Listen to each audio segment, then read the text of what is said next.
اللهم صل وسلم وبارك على سيدنا محمد وعلى آله وصحبه أجمعين. يا مساء الورد ومساء الفل ومساء الياسمين على أحلى متابعين مطبخ الرضا، بحبكم في الله.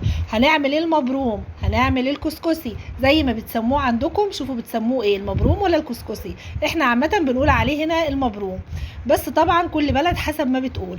تعالوا بقى نشوف المبروم بطريقة زمان بدون ما تردديه وبدون ما تتعبي فيه. سهل وبسيط، طريقة تخزينه كل حاجة هنقولها مع بعض في الفيديو، وهوريكم طريقة أمي ربنا يبارك لي فيها وطريقة زمان والطشت بتاع زمان ده. واللي عنده طشت زي ده يكتب لي في التعليقات ويقول لي إن عندي طشت زي ده. وكمان الطشت دوت الحاجة جايبة معاه وهي جاية، يعني كل حاجة هي قديمة. هيعجبكم الفيديو ان شاء الله، وهتشوفوا طريقه زمان واللي كانوا بيعملوه، واحلى اكل كنا بناكله من ايديهم زمان. بصراحه يعني مهما عملنا ما بيجيش زي الحاجات اللي كانوا بيعملوها لنا زمان. تعالوا بقى كده نشوف هي عملت ايه. طبعا جبنا 3 كيلو من الدقيق وبدانا كده نخناهم بالمنخل زي ما انتم شايفين، الدقيق اللي هو متعدد الاستخدامات عادي. وبدانا طبعا جبنا ميه من الحنفيه عاديه خالص، رشينا رشه ملح كده عشان دي طبعا سنه وعشان بتعدل الطعم. وبدات ارش، هي تاخد من ايدي كده وترش، لان طبعا مش قلت لها كب مره واحده، قالت لي احنا هنعجن عجين. لا، ده هو عايز يا دوب ترشي حاجه بسيطه. هي بترش وهي بترش كده بتبدا تبرم فيه على ايديها، وهو بيتبرم على ايديها كده هي بتحس بقى ان كان هو عايز دي ولا لسه. اللي طبعا دلوقتي الناس كلها لغت التشوطه دي وبقى كله بيستخدم الاطباق البلاستيك، وانا كان عندي، بس هي قالت لي لا احنا هنعمله كله بقى بكل حاجه بتاعت زمان. مش انت عايزه المبروم بتاع زمان؟ انا هعمله لك بكل حاجه بتاعت زمان. قلت لها ماشي اما نشوف. طبعا زي ما انتم شايفين يا حبايب قلبي كده، هي دلوقتي بدات اهي زي ما انتم شايفين بتاخده على ايديها، بتبرم فيه على ايديها. اذا حست بقى ان هو فيه دقيق او ان هو لسه كده ما اتبرمش كله، او حست ان هو لسه لونه كده ما اتغيرش، فهتبدا ان هي تحط له رشه، يعني رشه كمان من الميه، ربع كوبايه من الميه، يعني حاجه بسيطه كده، مقدار ربع كوبايه من الميه. طبعا كوبايه شاي، مش الكوبايه اللي انتوا شايفينها الكبيره دي. وهتبدا تاخده برضو على ايديها زي ما انتوا شايفين كده، لحد ما تحس ان خلاص الدقيق كده يعني مفيش اي دقيق خالص، وان هو كله عمل زي حبات الرمل كده معايا، واللون بتاعه اتغير دخل على صفار كده. هتحس كده ان المبروم بتاعنا بقى تمام ومش عايز اي حاجه. الخير والبركه بتاعتنا طبعا امهاتنا ربنا يبارك لنا فيهم، حمواتنا ربنا يخليهم، دول الخير والبركه اللي علمونا وخلونا دلوقتي بنعمل كل حاجه. طبعا دلوقتي هو في الكبه ما بياخدش معاكي ثواني، يعني ما بيتعبكيش، بس صدقيني بجد الطريقه دي والطريقه دي بيبقى ليها كده فرحه، وبتحسي نفسك ان انت كده عايشه اجواء زمان كده، والطريقه اللي هم كانوا بيعملوا بيها.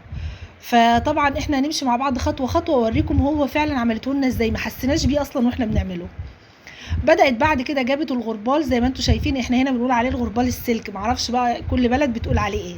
جابت الغربال بتاعنا زي ما انتم شايفين كده، وبدات ايه يعني ركنت الكميه اللي هي عملتها على جنب، والجنب التاني ركنت عليه الغربال، وبدات تنزل كده علشان تفك المبروم من بعضه كده. هي عايزه تفكه خالص من بعضه، عايزه تشوف فيه تكتلات ولا لا، عايزه تشوف كده هو محتاج ميه تاني ولا لا.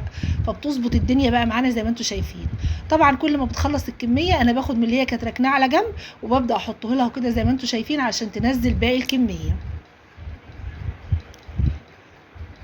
طريقة سهلة وبسيطة. الحاجات اللي هي موجودة ديت موجودة بالنسبة للغربال، ممكن تشتريه سهل جدا، موجود في الأسواق عادي. بالنسبة ما عندكيش ممكن المنخل السلك. أنا بجيب الحاجات اللي هي في المتناول للجميع بصراحة، لأن في ناس كتير قوي لحد النهاردة ما عندهاش كبة، وفي ناس كتير قوي ما عندهاش الحلة اللي هي بتاعة المبروم أو حلة الكسكسي اللي بيتسوى فيها. فطبعا هوريكم كمان برضو هسويه بدون حلة كسكسي خالص، هسويه بالحلة العادية اللي هي أي حلة من البيت تسوي فيها، بس توفقي معاها مصفى وتسوي فيها. مش هنسبق الاحداث، هنمشي مع بعض واحده واحده، وهنقول كل الطرق اللي انتوا عايزين تعرفوها. هنا كنا خلاص قربنا نخلص الكميه، هي ما شاء الله اللي هي طبعا كنت انا راكنها على جنب، وده اللي بينزل من الغربال. يعني هوريه لكم دلوقتي هيكون عامل ازاي، وهتعمله مش مره واحده، ده هتعمله مرتين.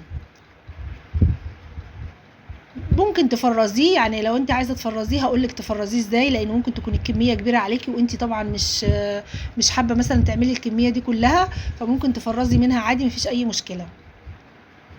زي ما انتم شايفين بسم الله ما شاء الله، هو نازل منه الغربال اصلا على طول، يعني انا مش شايفه فيه يعني ما بيعوقش عليها ولا حاجه. بدات هنا هي شغاله جنبي بتعمل فيه، وانا بدات جبت بقى المصفى وعايزه اشوف بقى المصفى انهي اللي هتبقى يعني على الحله مظبوطه. زي ما انتم شايفين يا حبايب قلبي خلاص نزل كله من الغربال، ودول الشويه اللي فضلوا وبرده قالت لي مش هسيبهم، بدات تاخد كده وتنزلهم برده. يعني انا شايفاهم بسم الله ما شاء الله زي الفل، يعني ما طلعش منه حاجه اساسا كتيره. الحاجات البسيطه دي بقى ممكن لو مش هتستعمليها او مش هتحطيها مفيش مشكله. شايفين بقى تبارك الرحمن سلم ايديها يا رب ما شاء الله، ممكن تاخديهم وتعملي بيهم الحله. بدأنا زي ما انتم شايفين نازل زي حبات الرمل وزي الفل معايا. طبعا هي مش هتستكفى، قالت لي هنلمه تاني برضو على جنب وهننزله تاني بالغربال لتاني مره. يبقى ده بقى محتاج يتردد يا جماعه.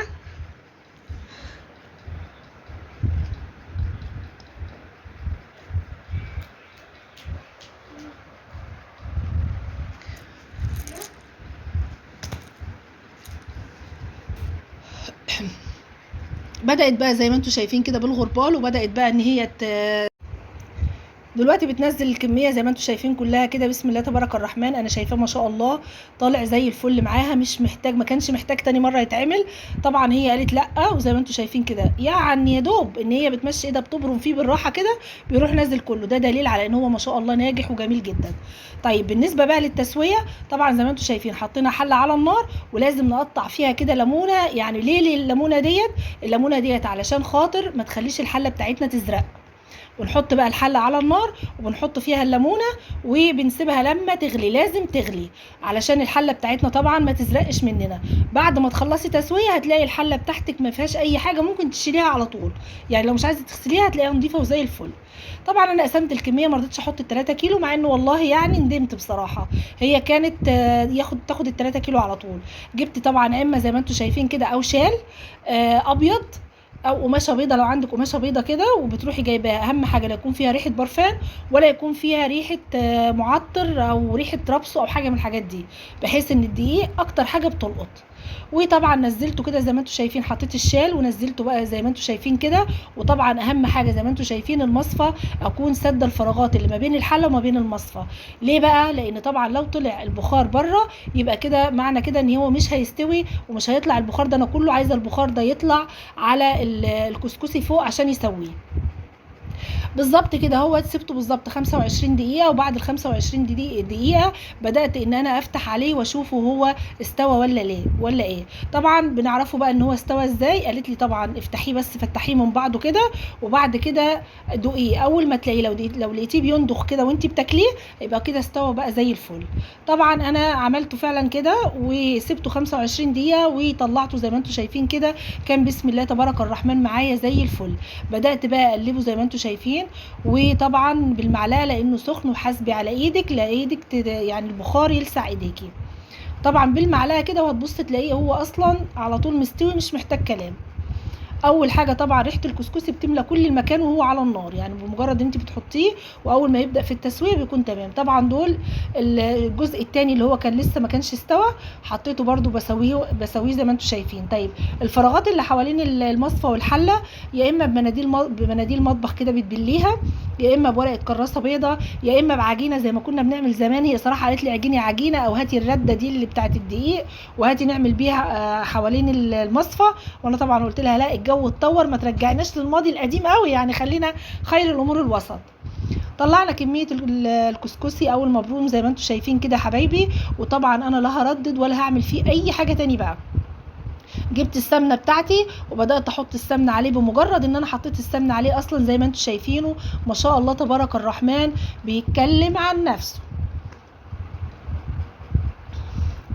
زي الفل معايا ومنطور وزي الفل. هو حاجه واحده بقى اللي انا هعملها، هبدأ بقى اجيب الغربال بتاعي تاني وهبدأ احط فيه كمية الكسكسي تاني وانزلها برضو كده علشان اتأكد ان كل السمنة الغربال كله اتشمع بالسمنة بتاعتي وشرب منها وكله بقى زي بعضه، واتأكد ان التسوية بتاعته تسوية كانت مظبوطة لما ينزل كله من الغربال وما يبقاش فيه اي حاجة متكتلة، وافك كل التكتلات اللي فيه. زي ما انتم شايفين تبارك الرحمن نازل كله وزي الفل وما فيهوش اي حاجة خالص وبينضخ كده وجميل. يبقى طريقه سهله وبسيطه ولا لا؟ لو انت بقى عايزه ترديه تاني، هتروحي بقى زي ما هو كده بالسمنه وتحطيه تاني، او اول ما تطلعيه تحطي عليه لبن وتحطي عليه شويه ميه. عايزه تحطي لبن ماشي، عايزه تحطي ميه ماشي، وترجعي تحطيه تاني على النار. بس بصراحه انا كده الطريقه اللي يعني والدتي قالت لي هي دي الطريقه اللي احنا اتربينا عليها واللي كنا بنعملها، وانا مش شايفه فيها اي حاجه خالص محتاجه ان انت تردديه تاني.